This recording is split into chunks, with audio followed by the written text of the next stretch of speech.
welcome to The Price of Football, the show that looks at the money behind the beautiful game and doesn't approve of diving, but wishes Aston Villa had gotten away with it on Saturday.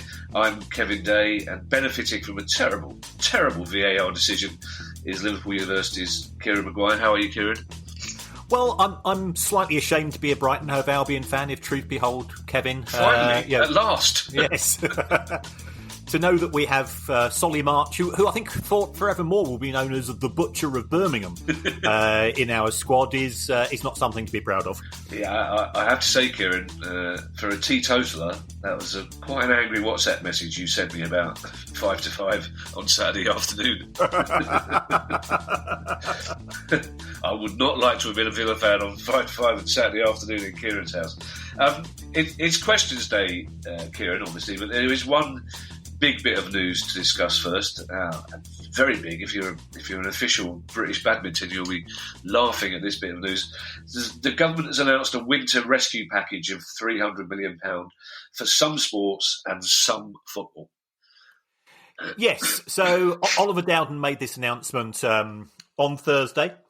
And I think that the EFL were a little bit hopeful they might have been included, but not very much, because the presentations before Parliament haven't gone particularly well in favour of football. So this is as I say, it's a winter sports package, so therefore that's why cricket has been excluded. And there is financial support for the National League down, which is good news. There's support for the WSL, which I think is excellent news, because the WSL has been very exciting so far this season. So there are some positives, but in terms of the professional game, it's very much a case of football, sort out your own house. And I do think that some of the things that we're hearing haven't really been thought through, because one of the justifications for not giving support to clubs in the EFL is that if the Premier League can afford to spend £1,200 million on players over the course of the summer, then it can afford to bail out the EFL. Yeah. But that ignores the fact if the Premier League has spent £1,200 million, somebody must have received £1,200 million, and that includes a lot of clubs in the EFL already. So, the EFL has been the beneficiary of redistributions of monies. We've seen Ollie Watkins go from Brentford to Villa. You've signed a player from QPR. We've seen... That's right. We've seen other players move around. Wigan's administrators have sold some players. So this is part of the unseen benefit of the Premier League. And I'm no fan of the overall distribution model. I think it should be far fairer. I think there is the opportunity to have a complete rethink. But some of the stuff that we've heard, I don't think the people making the decisions fully understand. At the same time, you can understand that from given that they are guardians of the public purse, the average salary in the Championship is around about £800,000 a year. As a taxpayer, do you want to be seen to be supporting an industry under those circumstances? How much of this £3 million, Kieran, do we know is going towards the WSL and non-league football? I think we're talking around about sort of in the sort of the £5 to £10 million brackets here, which will be of assistance. I mean, the National League has, from the National Lottery grant, has enough money in theory to go through for the next 2 to 3 months. Although, of course, as we are aware, there is an ongoing dispute as to how the cake should be sliced between those particular teams. Okay. All right, let's go on to questions, Kieran, because we've got a lot of them today, and they're a very good eclectic mix as normal. The first one comes from David Burrows. And David says, what are the financial implications for broadcasters of the Premier League swapping to the model used in La Liga, or as it's known in some quarters, Premflix? I think the thing that David is referring to is clubs potentially taking control of their individual rights. I mean, this has been the case historically in Spain, where Barcelona and Real Madrid negotiated their own deals, as did other clubs. But that was actually changed. I think it was changed in around about 2016. The Spanish government said that they felt that this was unfair. it was leading to, as we know, that Spanish football has been a bit of a procession, as of quite a few leagues in Europe. Although what we are seeing this season is a far greater element of unpredictability.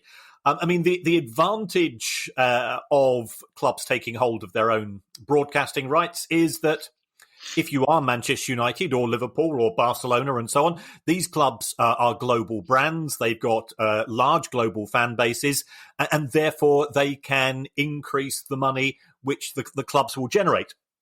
In doing so, of course, it means that the sporting element of being within a league is diminished, because at present in the Premier League, the difference between the big 6 clubs and the other 14, to put them into sort of 2 broad pots, works out as around about £350 million a year. Now, if taking control of individual rights is employed, and clubs are either streaming or selling rights to the likes of Sky and so on, that £350 million gap would significantly increase. And from a fan's point of view, I'm not sure that that's necessarily a good thing. I mean, if you think about yourself at Palace, you're able to pay Wilfried Zaha a very competitive wage. Jack Grealish at Villa is another example. James Maddison at Leicester, Jamie Vardy at Leicester. And on the back of that, you're able to keep your best players. Whereas if we moved to a system where the bigger clubs had 100% of the TV monies for their audiences, I think it would be a real challenge. And you'd end up with really good players that I've just mentioned effectively becoming squad players at the likes of Liverpool, Manchester United, Chelsea, Arsenal and Spurs and so on. Which means that they wouldn't be playing 40 times a season. They'd be getting 20 to 25 games. And I'm not sure that actually football would be overall a beneficiary. Okay. Before we continue, Kieran, I need to apologise to you and to the listeners if I sound a bit bunged up. I went into London town yesterday for the first time in about 4 months, which was very exciting, to do some actual filming in an actual theatre for an appeal video. I came back with a cold, so that will teach me to leave the house to do some work for poor people in lockdown. I also came back about a stone heavier because I had to eat a hobnob for each take. That was part of the comedy process. As I was doing a thing with Griff Rhys-Jones, and I was eating a hobnob, and we did a lot of takes because Griff likes to get things right. And I got through a whole packet of hobnobs. Excellent. Which I presume are tax deductible because I ate them during the work. Kieran, would that be right?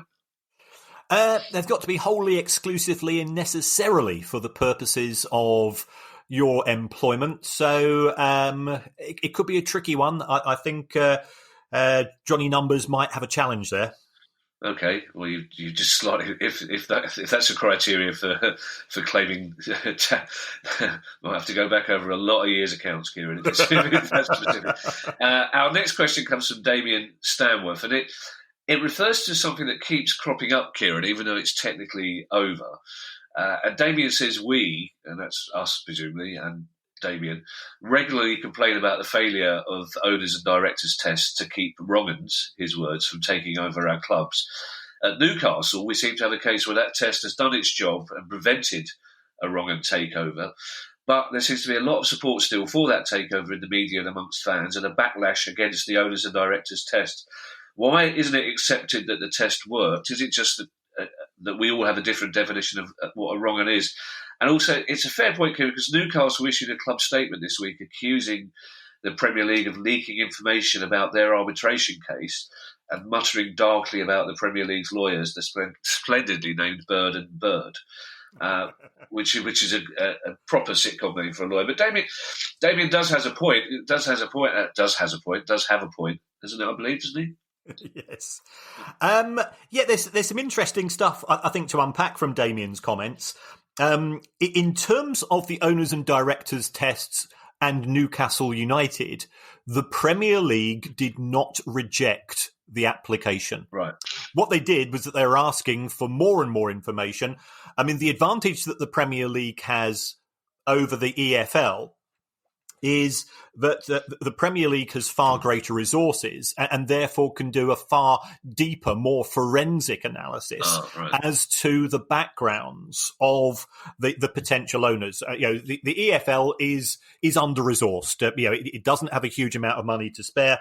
And therefore it tends to take a slightly, I wouldn't say more superficial, but it has to get things done on more of a shoestring budget. So the Premier League will claim that they hadn't rejected. What they were most concerned about was they were unable to determine who was the ultimate owner in terms of Newcastle United and PIF. Right. So that was the issue. Now, in terms of the backlash amongst Newcastle fans, they wanted anybody who wasn't Mike Ashley. Clearly, there's been a breakdown in the relationship there. And, to paraphrase Joe Strummer in White Man in Hammersmith Palais, if Adolf Hitler flew in today, they'd send a limousine to collect him from the airport if he was going to take over from Mike Ashley. We're not concerned about issues such as human rights, the allegations, and things of that nature. And as a consequence of that, the Newcastle United fans have been weaponised against the Premier League. They feel that they have been unduly targeted. They will point out that there has been Middle East investment in other clubs in the Premier League. There's also a potential Middle East takeover in respect of Derby County, who we've not mentioned for a couple of weeks. So I thought I'd shoehorn them in. He says, why isn't it accepted that Test has for once done its job? Well, I don't think the Test has done its job because no final decision has been made. Right. Oh, okay. So, again, I've asked you this before. Are you implying then that this takeover is still a possibility? Yeah, it's not dead. It's the fat lady has not yet sung that PIF cannot take over Newcastle United. It's going to be more difficult, but more difficult isn't impossible. That's very philosophical, Kieran. You're quite right. But this statement this week, it was you that drew my attention to this club statement. It's quite an unusual statement. The anger sort of resonates from it that Newcastle accusing the Premier League of leaking information about their arbitration case. And as I say, they named the Premier League's lawyers and seemed to be implying that the Premier League's lawyers were not acting according to proper conduct. Yeah, I'm a bit surprised at that. Bird & Bird were the law firm who undertook the review of governance at the EFL, and Jonathan Taylor QC, who I think works for Bird & Bird, is held in very high regard indeed. The job of a law firm is to represent their clients. So if they go in softly, then frankly they're not doing their job. So I think we have to be a little bit cautious here. Clearly, Mike Ashley is hacked off. He thought he had a cheque for £300 million arriving. That's not yet arrived. I'd be a bit hacked off if I hadn't received a payment I was anticipating of that magnitude. Somebody still owes me 65 quid for a job I did 2 years ago, and I'm furious. So 300 million quid would be coming very handy. Rudy Holzman is a worried Notts County fan. Rudy says, our Danish owners have signed a lot of players from the EU this season, Portuguese players, Danish players, Belgian players, adding to the Dutch and Irish players we already have in the squad. Will Brexit on the 1st of January have any effect on these players, especially as we won't be able to afford the sort of top-quality, silver-tongued, Bird & Bird type helpers that the Premier League will? In respect of Rudy's comments, for people who aren't familiar with Notts County, they were taken over by the Reeds brothers from Denmark, who are sort of football analytic people. So they acquired the club after the former owner had an accidental issue in terms of showing his todger on social media, which sort of made his position a bit of a challenge. And clearly what they've done is that they've used their sort of deep dives into data approach to identify players within the EU who can potentially take Notts County back into the EFL. and that's that's good recruitment, presumably, if those players are turning out to be good. Will Brexit have any impact on these players? My understanding that existing contracts will be honoured and fulfilled. Right.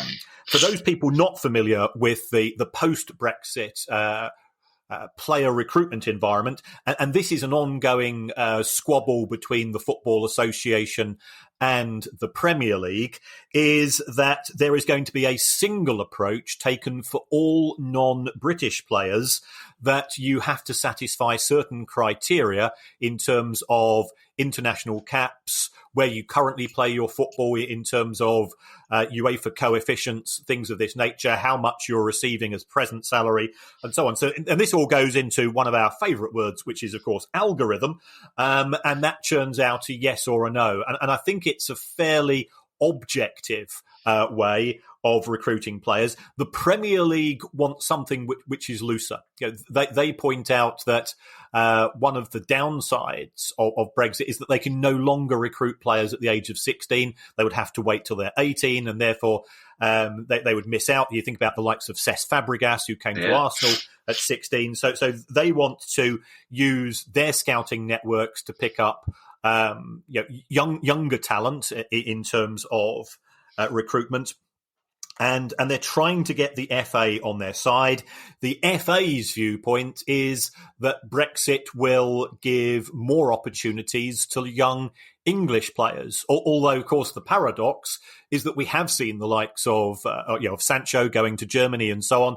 It's going to be more difficult for those English players who want to develop their skills in the non-Premier League environment. And that's one of the criticisms of the Premier League. There is so much pressure on a week-by-week basis that clubs tend to be quite cautious in terms of giving younger players opportunities. And we are starting to see more English players, young English talent, try their trades overseas. So there's pluses and minuses in respect of this. But going back to Rudy's question, I think their existing Portuguese, Danish, Belgium and Irish Dutch players, they should be fine. What happens when those contracts comes up for renewal does appear to be a little bit grey. I'm hoping people will see sense and say, well, if you're already here, stay here. I don't want to be associated with a regime which is going to kick people out who have taken on a contract of employment in good faith. And also, the reason why Notts County will be offering those players extensions on their contracts is because they've proven to be good. So therefore, they would have the support of the fan base as well. Yeah, I like the idea that one of those clever Danish brothers spent a year studying the algorithms and the metrics, looking for an English club to take over, and the other one went, "No, just wait till one of them gets their cock out on Twitter." It's going to happen. It's England. It'll happen eventually. Then we'll move in and buy that one. It's like, okay, fair enough. Jamie Donnelly is taking us, I believe, on our first trip to Uruguay, and what he describes as the transfer ongoings at a club called Maldonado. Now, Jamie says the best example of their strange dealings, as he puts it, is striker Jonathan Calleri, who they appear to have bought from Boca Juniors for around 11 million euros in 2016. Now, it says euros. It may just be that Jamie's keyboard doesn't have the symbol for pesos on it. But since then, he says the player, Jonathan Calleri, has been on loan to Sao Paulo, West Ham, Las Palmas, Deportivo Alaves, Espanyol, and now Osasuna. He's never played for Maldonado. Is there something going on? And by a strange coincidence, Kieran, or producer guy found this question down the back of his solid gold sofa, Mark Midling has asked, and I think Mark Midling, again, I love questions like this because it's a question that should have occurred to me. Mark Midling said, is it ever worth the club keeping a player just to loan him out? I.e., over time, an annual loan fee would make more money than selling him or her. Right. I'll try and deal with these two questions together. In respect of Jamie's questions and Maldonado, in Uruguay, third-party ownership of footballers is quite a common occurrence. Right. So therefore, although the club may have signed Caleri for around about 11 million euros. We don't know how much of that has come from the club itself and how much has actually come from. We will euphemistically describe these people as middlemen. I mean, they are. I'm not saying that they are people traffickers, but I'm not saying that they're people traffickers either. Okay. So I did a little bit of digging into Jonathan Cleary, and I managed to find somebody who was associated with a football club here. I said, "Do you know anything about this?" And he said, "Yeah, we did actually have discussions ourselves." With a view to trying to sign him, and when we got to, I think it was Argentina. At the time, there were 10 people claiming to be his agent, oh, crikey. All of whom wanted a slice of the deal, right. All of whom were saying that they had Jonathan's best interests at heart. So I do feel sorry for this young man. I mean, he has been passed around a bit like a hot potato around clubs in Europe. The way that money is being made is that although somebody, or I suspect a collection of people, have paid 11 million euros for his services, they've then recovered that on an annual basis from the loan fees. And that sort of leads, and I think Jamie also said, are there any other examples where players are signed for big fees and they never play? Is there something going on? Well, if I mention my own club here, Brighton Hove Albion, we have the great Percy Tau as one of our players. We signed Percy from South Africa. He's a South African international. He scored 12 goals in 28 games, and he's never played for us. Right. So we've loaned him out to Union SG in Belgium, Club Brugge, Anderlecht, and sometimes this is actually connected with work permit issues, which sort of is connected to our previous question and the post-Brexit environment. So work permit issues are a challenge. Then taking a look at Mark Middling's question, is it worth keeping a player simply to loan him out?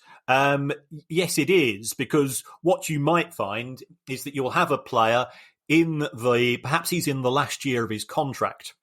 And what you do is that you offer him a contract extension with relatively little intention of actually playing the player yourself. But by the time you do the sums, if you send him out on loan for that final year, you can generate more revenue from the loan fee and the contribution made to the player's wages than from the cost of employing him yourself. And an example of this is a player who's close to both of our hearts with great affection, the one and only Glenn Murray. Glenn was out of contract last summer at Brighton. They offered him a contract extension. He's 36 years old, so he was happy. He gets certainty of income, and then in the summer they loaned him out to Watford for the full year.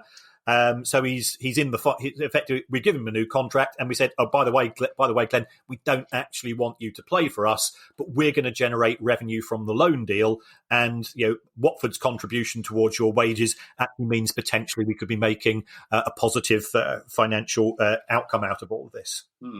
Has it ever occurred to you, Kieran, that your man Percy has gone out on loan a lot because he turned up in Brighton and just went, "I don't like it. I don't like the smell of self-satisfaction that lingers in the air around this ground. I want to go to Belgium"? Well, it's a rhetorical question, Kieran. Let's face it. It could be that he likes Belgian biscuits or something like that. For all I know, who doesn't like them? Hang on a second. I need to check this. Is that a euphemism, Kieran? Belgian biscuit? I never can tell with you, really. Because if so, who doesn't like a Belgian biscuit? Speaking of the club that shall not be named, Jeff Hollings. Hello, Jeff. Jeff Hollings says, as a Seagulls season ticket holder, Jeff, I know the Seagulls are Brighton. You don't have to write the question in code. I'm a grown-up. You can ask a question as a Brighton fan. I will still read it out, reluctantly and with some disquiet, but I will read it. So, anyway, Posh Jeff, the Labrador-walking, quinoa-eating, smug Brighton fan, was wondering, that's a tautology, was wondering what the cost was. Sorry, Jeff, that wasn't particularly grown up, was it? Was wondering what the cost was of allowing a chosen few in to see the friendly against Chelsea in August, which seems a very long time ago. It's a time when we were all optimistic that fans would be coming back. I think, was it 3,000 people, Kieran, were allowed in? 2,500. 2,500. So, because Jeff points out that presumably there's a break-even point on fan numbers versus officials, stewards' costs, etc. Yes, so here I go into my break-even analysis lecture notes. Uh-huh. And this might be of interest to you as well, Kevin. If you're thinking of putting on a gig and you say, well, how many tickets do I need to sell before I make money? There are two types of cost that we need to take into consideration. The first of which is what's referred to as a fixed cost. So let's say that you want to do a gig, you go to a promoter or you go to a venue and they say, well, hire of the venue is going to cost us 500 quid. Now, that's going to be 500 quid whether you have one person turn up in the audience or 1,000. Yeah. So that's the first thing you take into consideration. You then take your variable costs. So it could be that you've got to give a commission of, let's say, 20% on every ticket to the promoter or to the advertising agency or to Ticketmaster, whoever's selling the tickets. So we've got two types of costs, fixed and variable. Then, of course, we've got the sales price of the tickets to take into consideration. And if you take your variable costs away from your ticket price, that's effectively the amount of money you are making on each ticket. And you divide your fixed costs by your contribution, and that gives you your break even. So to give a quick example, let's say it's going to cost you £1,200 to hire a venue. You're going to sell tickets for 20 quid. You've got to give Ticketmaster a fiver each time. So that gives you a contribution of 15. You divide one by the other, and it means that you've got to have at least 80 people in the venue before you break even. And then if you ever want any assistance of this, I know a man with a spreadsheet who can help. Okay. Okay, does that answer Jeff's question? Yeah, I don't care as a Brighton fan. It does. Yeah, yes, good. Does. Yeah, I can't tell you how little interest I have in any questions about Brighton, Hove Albion, Kieran. Well, that's why I tried to personalise it, you see. Yes, I went to my happy place. It's fine, Kieran. I just waited for it to stop. Now, our next two questions are linked again. Guy's on red-hot form this week. I think possibly down to that Zoom meeting we had with him. He tends to get really efficient for the 2 days after we have a Zoom meeting. Harry Haskett, first of all, asks, am I right in thinking there's no prize money in the Carabao Cup until the semi-finals, thus making it entirely pointless financially playing games behind closed doors, while the EFL trophy, on the other hand, has a generous prize pot? And Adam Barker, on a very similar note, says the winners of the Carabao Cup, or whatever it's called, this season will qualify for UEFA's new third club competition. And with Carabao prize money already paltry, he said, how much lower in value than not even getting into the Europa League does that make that cup now? Okay, well, if we start off with Harry's question, he is absolutely correct. Is he really? As far as the Carabao Cup is concerned, if you win, you get 100 grand. If you're a runners-up, you get 50 grand. I think if you get knocked out in the semi-finals, you get 25 grand each. Is that all? So, yeah, we are not talking Charlie Big Potatoes here. Crikey. But the clubs also do get to share the gate receipts. 45% goes to each of the two clubs for a match after expenses have been deducted. I think the other 10% is sort of it goes to the EFL as part of their administrative running costs, which is fair. It's exactly the same as the FA Cup. In terms of is it therefore worth having the Carabao Cup? I did a bit of digging here. At present, the EFL gets £119 million a year from the TV deal, but the EFL TV deal consists of the matches taking place in the Championship, League One and League Two, the Carabao Cup, and the playoffs. Now, there's a report that I've read, and I think this is probably over-egging it a wee bit, that says that the Carabao Cup is worth 80 million of the 119 million as far as the annual TV revenues for the EFL are concerned. Right. So although the clubs aren't generating money directly in terms of progress in the competition, when the EFL are sharing out TV money indirectly, that is going to actually help their member clubs. Right. So, and I think this is something we need to take into consideration when looking at Project Big Picture, because under Project Big Picture, the Carabao Cup gets binned, which means that £80 million a season that it's contributing towards EFL clubs will therefore simply disappear into the ether. The EFL is apparently having to give a £25 million rebate to Sky for changes to the Carabao Cup in 2020-21. Because it's been effectively a slimmed down competition. It's been a concertina competition. I understand, and I'm due to be corrected on this, that is being borne by the clubs in the Premier League, because I think they were the least interested. Right.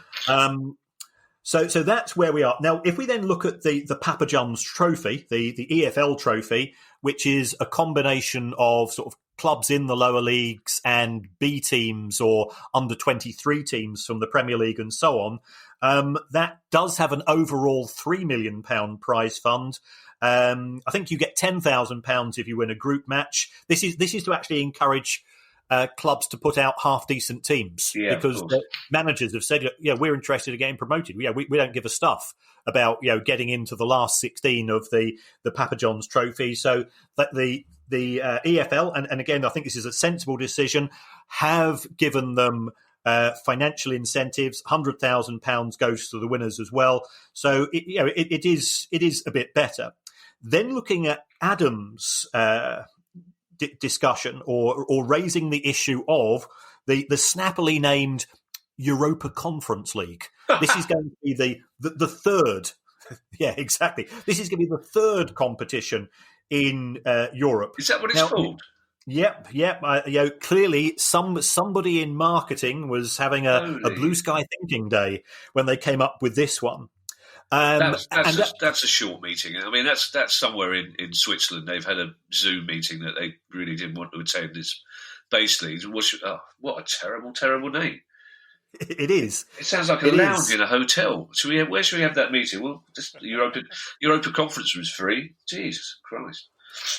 I'm sorry, I don't know why that's made me so angry. With all the things that we're discussing today, why that's the one that's really made me angry, I don't know. We had a question about Brighton that I managed to get through without losing my temper, but the Europa Conference just really annoyed me.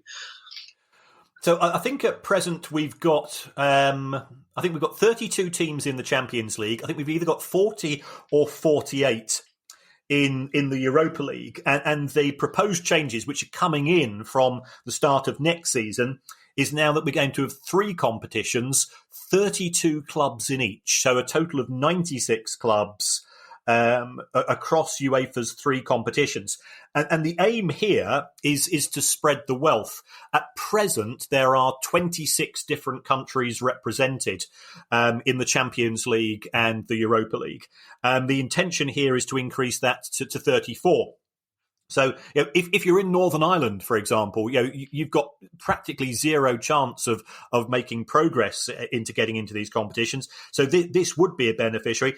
The big elephant in the room, however, is that UEFA have been coy, and coy is another word for silent, as to how much money is going to be available for this particular competition. And this is important because it has implications for the winners of the Carabao Cup. Yeah. At present, the way that UEFA operates is that 80% of the money goes to the Champions League and 20% goes to the Europa League. And if you remember, there's more teams in the Europa League than Champions League. That does have a huge impact, and that's why there's always such a bun fight within the bigger clubs in the Premier League to get into that top 4. You could end up if these matches are taking place, and again, that's not yet been decided. Is it going to be a Thursday night? Is it going to be a Friday night? Yeah. We don't yet know. For the opportunity of whoever wins the Carabao Cup this year to be playing the third best team in Albania on a Friday night. Well, also, I mean, Harry and Adam, basically what they've told us is that it's very difficult for a manager to motivate his players for a Carabao Cup game at the moment, because basically you're saying to your players, look, lads, there's no money. There's a notional share of probably 80 million quid that we won't see. And if we do win this, we're off to Albania. It's a difficult ask to motivate. Albania is a lovely country, so I'm told, but in the circumstances, that's a difficult ask for any manager to motivate people. Anyway. Isn't Norman Wisdom famous in Albania? Norman Wisdom is the most famous person in Albania by a country mile. They, for a long time, under the dictatorship of Enver Hoxha, the only films that were shown in Albanian cinemas were Norman Wisdom films, because the Albanian dictator decided that Norman Wisdom's character, Pitkin, represented the everyday worker against Mr. Grimsdale, who represented the evil powers of capitalism. There you go. Right. The second most famous person in Albania is Tony Hawks, not the skateboarder, which says a lot about Albania, because Tony Hawks wrote a terrible, terrible song for Normal Wisdom and got it into the Albanian pop chart, which I think still only consists of Normal Wisdom songs. I wasn't expecting... People say that I look like Tony Hawks. Do they? Well, yes. You're... not the skateboarder, yeah, and I don't take it as a compliment. But other people say I look like Martin Kieran, and take that even less of a compliment. Yeah, Martin Kieran, who, as we know, tried to chat Ali up in an Oxford shoe shop, asking... I'm sure I've told you, he sidled up to her with the immortal phrase, "You look like a girl who knows her way around the Dr. Martin." Which, it made me laugh so much. Anyway.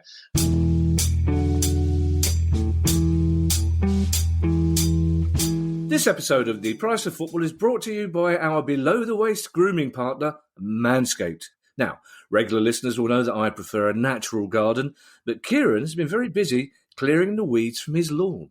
Indeed, I have, Kevin. If you don't want it to look like Terry Waite's allotment down below, then I thoroughly recommend the Manscaped 3.0 lawnmower. It's got a ceramic head, so to reduce the number of potential nicks, you don't want to get anything cut down there. It's got a very long life battery, lasts as long as potentially as 90 minutes if you want a longer shave. And one other thing, they've now got a weed whacker, and this is a nose and ear trimmer. It's also available, so you can keep your top of your head as smooth as below the waist. Well, if you want your nose, ears and sack to be as well groomed as Kieran's, go to manscaped.com and get 20% off and free shipping using the code PRICEOFFOOTBALL. That's 20% off and free shipping at manscaped.com with the code PRICEOFFOOTBALL. And next week's code is Bye Bye BAFTA.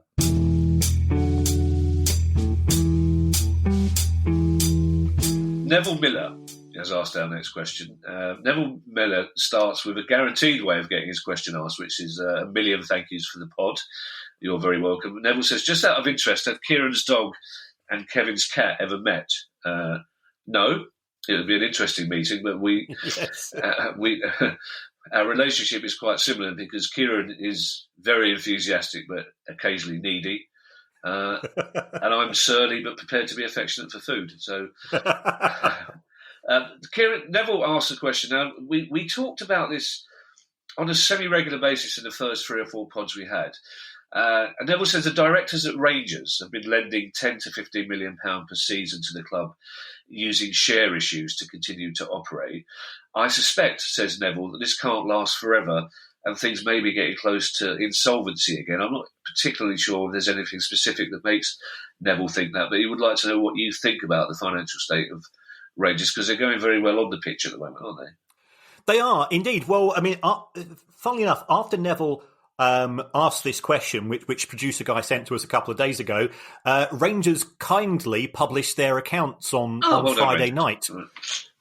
So yesterday I was on a podcast called This Is Ibrox, which was very good. A very very nice guy there who was asking the question. So I have actually mugged up on Rangers accounts. I mean, the club is probably losing realistically around about £300,000 a week. A week, but that's not excessive. Is that during the pandemic, Kieran, or was before? No, well, that was last season. Oh, okay. So there was a little impact of the pandemic. I mean, but looking at Rangers' numbers and going back to what we've been talking about in terms of the Europa League has made a huge financial impact on Rangers. That they got to the group stages. They got through the group stages and they got into the last 32 or the last 16 of the competition. And that generated a lot of money for the club. So their income has gone up in 2019-20 despite the impact of COVID. Their owners, and they've got a variety of owners, they've been trying to attract new investors. They are committed, or rather they need to put in a further £9 million this season, and they estimate a further £14 million next season in order to break even. So Steven Gerrard has come in. Steven Gerrard is high-profile player, now high-profile manager. He won't be cheap. He's encouraged the board of directors to invest in players. So over the last 4 to 5 seasons, I think we're now looking at an investment in the squad of around about £50 million. And that, of course, you've got wages to match that. So what Rangers need to do is the owners don't want to be putting their hands into their pocket every year, but I think they're prepared to do so. If Rangers win the Scottish Premiership this season, that would mean that they would be qualifying for the knockout, or rather the preliminary stages of the Champions League, get into the Champions League group stages, and that's a real game changer for any club. That's worth normally in the region of around about £30 million a season. So I think that's what the club is looking to do. They are using the investors, they are using the directors and the other people who are connected with the club to fund the losses, which is no different to Roman Abramovich. It's no different to what Steve Parish has done at times at Palace, what Tony Bloom does at Brighton, and so on. So I don't think that they want it to go on forever, but it can certainly go on for another few seasons. They do have some wealthy backers these days, Rangers, if the stories coming from a variety of sources are accurate, and there's no reason to doubt that. But given a choice between funding the club or being the club washing its own face, I'm sure they'd rather take the latter. Yeah. Our next question, Kieran, comes from a Wigan fan, Anthony Hall. Anthony says, can you comment on the fact that the administrators at Wigan seem to have built in a clause that means they get the initial £250,000 of the sell-on fees for some of our players? Well, if it's true, Anthony, I could certainly comment, but it wouldn't be broadcastable. But Kieran, is this the case? I've looked at this. I've found nothing from the administrators to this effect themselves. As far as Wigan are concerned, Begbie's, who are the administrators, they still have not sold the club. Things are dragging on. Right. A couple of days ago, they extended the exclusivity period for the Spanish bid. They believe that these bidders do have proof of funds. Clearly, we've got the owners and directors test to be satisfied with regards to the ability to fund the club for the next 2 years.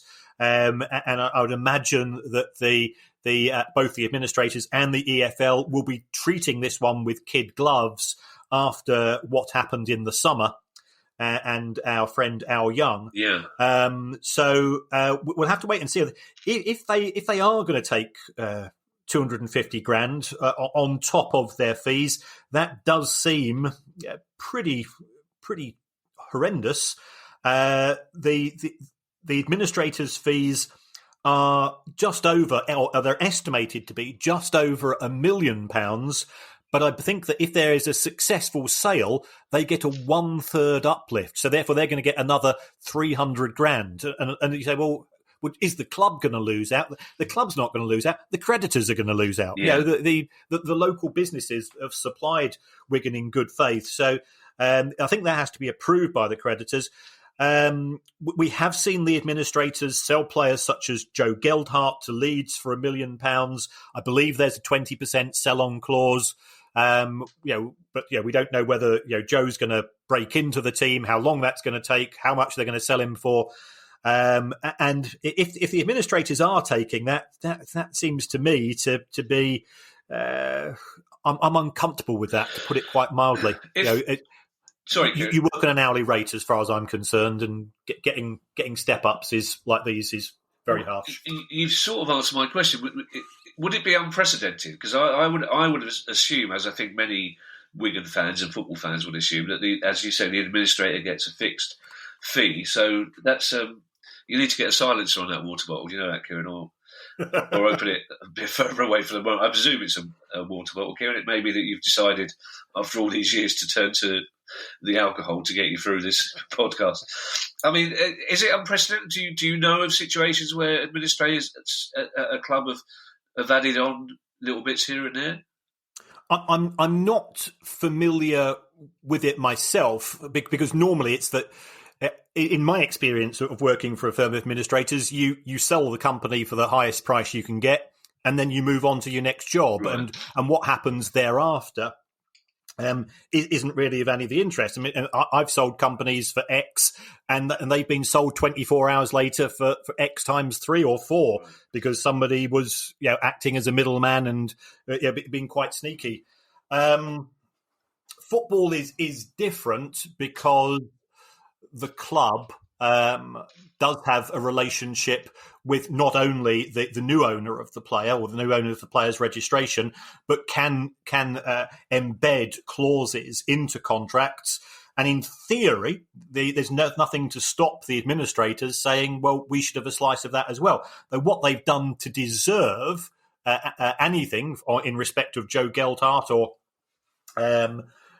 Jensen Weir or some of the other players that have been sold, because as far as I'm aware, not many accountants have UEFA Pro licenses when it comes to player training and development. Well, if there is anybody listening from Begbie's, is it the administrator? Begbie's, yeah. If there's anybody listening, feel free to come onto the show and give us your side of the story. We're still waiting for Steve Dale, by the way, to get back to our request, Kieran, which was very politely put. So I'm not holding my breath that Begbie's will come on either, but we're always keen to put both sides of the argument. Now, our next question, Kieran, comes from Den, just Den. So it's going to be about Millwall or West Ham, basically. Den says, the move to the London Stadium doesn't appear to have increased revenue significantly for West Ham. So I'm wondering if, because they don't own their own stadium, is West Ham's valuation higher or lower since they moved away? And would potential buyers see the tenancy as a negative or a positive?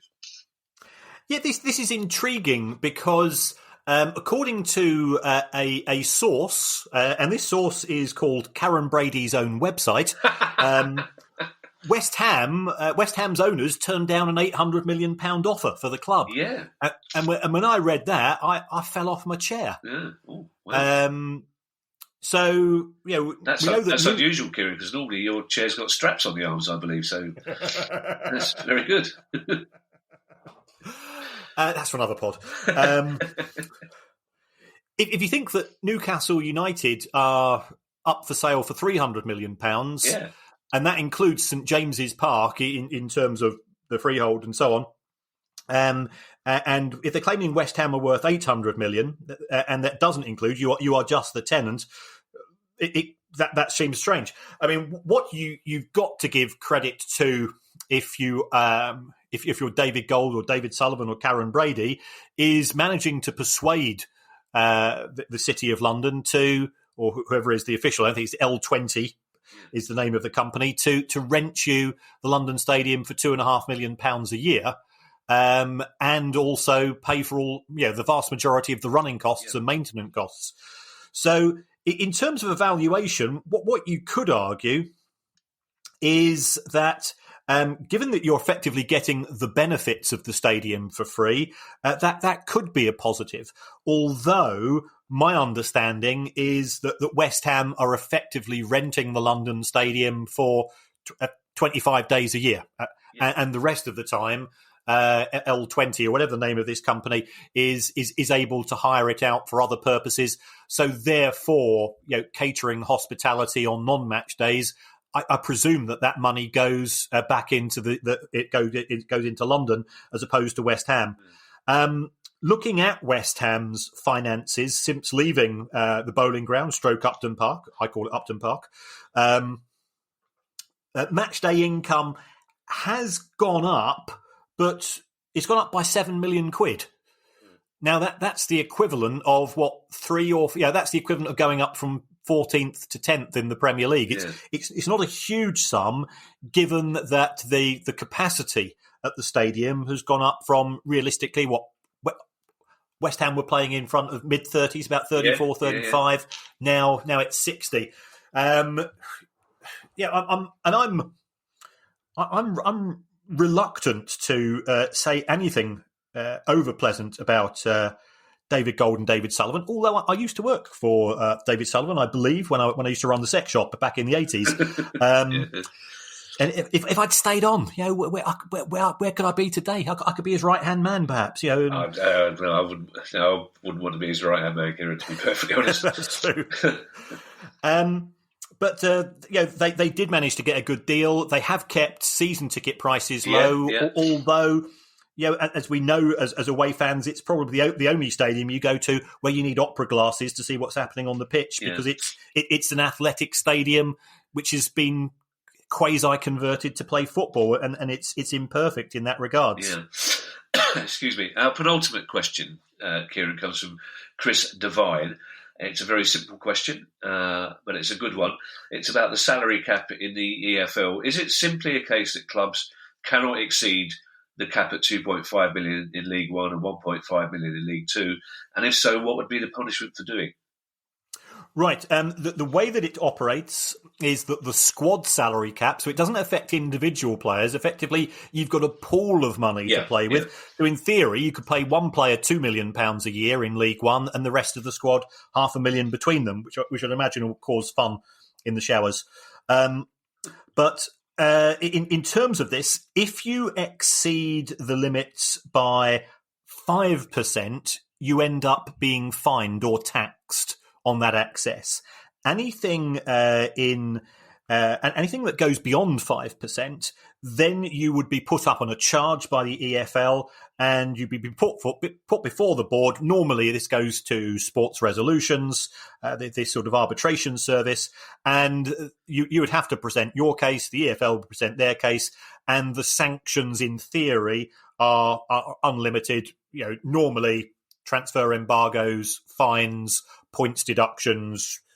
Ultimate, you could be expelled from the EFL, although I think that would be unlikely. It would have to be points deductions, Kieran, really, because otherwise you're in a situation where, we talk about Stoke City, they're very rich owners. If they happen to be in League One, then financially they could exceed the salary cap as much as they want and just pay whatever fine they wanted, wouldn't they? Because they could afford it. Yeah. I'm in agreement with you. I have spoken to one or two club owners with regards to this. And they say that whilst they are broadly in favour of this squad salary cap, they've been approached by both our friends who have silver tongues and agents who have already come up with avoidance schemes. So, this is going to make money for some people. The PFA are opposed to it, which seems strange, given that Gordon Taylor's salary will actually play for more than the whole squad of a League Two club. So, and I believe that they've launched some form of legal case with regards to it. But there are these squad salary caps in other sports. Rugby league, rugby union, cricket. Certainly in American franchises, these are sort of the norm. So I'm not got a foot in either case, really. Yeah. Before I ask the final question, Kieran, that was very interesting. But can I point out that nearly every question I asked you comes back to having fun in the shower somewhere? subconsciously there's something you need to tell me about. Now, our final question comes from Todd Davis. And I like this question. I like all our questions, but I like this question from Todd. Sergio Reguilon signed for Spurs from Madrid with a buyback clause. If Madrid decide to exercise that option a couple of years down the line, does Sergio have to agree? What if he falls in love with the Europa League and domestic cup semi-finals and chose to stay at Tottenham? Which makes me think that Todd is either one of those very rare things, a self-aware Spurs fan or an Arsenal fan with a sense of humour. But it's the actual question is a good one. What if a player doesn't want to be sold back? Well, he's signed an employment contract with Spurs, as far as I'm concerned. Simple as that, yeah. And if that contract's for 4 years, he could decline. The trouble with issues of this nature is that if he refuses to go back to Madrid, and Spurs want him to go back, they can start to. They're perfect within the right to say, well, okay, you're not going to be in the first team squad. We're going to make you train with the under 23s and the kids because you're a disruptive influence and things of this nature. So sometimes it's the least worst thing to do from the player's career prospects to go along with an arrangement such as this. Okay, well, Todd, that was a really good question, and I like the way you put it. Well done. And if you have questions for us on any aspect of football finance, then I should think you know by now that you send them to questions@priceoffootball.com. I will say goodbye and hand you over to Kieran for a short message. Thank you, folks, again for your feedback. Thank you again for your questions. I did have a quick chat with producer Guy a couple of days ago. We have 279 unanswered questions. So we genuinely will do our best to get through as many as we can. We try to get a dozen done every Sunday, but it does take a fair amount of time to research. If you're enjoying the show, thanks again for your feedback. If you could press that subscribe button, and if you could leave us a review on the Apple Podcast app. Producer Guy says it's good for business in the sense that it helps us up the charts. We don't know how that works, you don't have to. Me and Kevin don't know an awful lot when it comes to the technological side of this show. As people have pointed out, following Liam Scully's interview on Wednesday, where we both thought that Liam was doing a Norman Collier impersonation, but just presumed that the software would automatically fix that, and it didn't. So you can say whatever you wish. If you want to say that you'd rather the show was presented by Priti Patel and Norman Wisdom, then we don't care. Our egos can take it. But apart from that, do look after yourselves. Do keep safe. Presently at home, my wonderful wife, the Baroness, has tested positive for COVID-19, so we are stuck inside the house together, which is a real shame for me. She's being very, very careful. She's walking around with a mask and latex gloves, which normally only ever happens on my birthday. So this is a horrendous disease. If you do get it, we're trying to look after ourselves. Make sure you do that and look after your loved ones. Yes, I'm sorry to hear that about the Baroness. Do send her our love. She probably won't thank me for telling you this, but when after we interviewed Liam the other day, and I said to Ali, it's a really good interview, really interesting, but there's a couple of technical issues which I'm sure Guy could tweak that in the edit. And Ali's eyebrows shot up to their normal place. She said, "Do you know that's your answer to everything? Somebody can tweak it in the edit." That should be fine. Tickle it in post. That'd be great. Thanks to sorry. It's good to end on a laugh, isn't it? Even though you've just told me your wife's tested positive for COVID. That's a terrible thing. Yes, our love to her, and of course to any of you at home who are also self-isolating, and we'll see you next week. Bye-bye. Bye-bye. The price of football.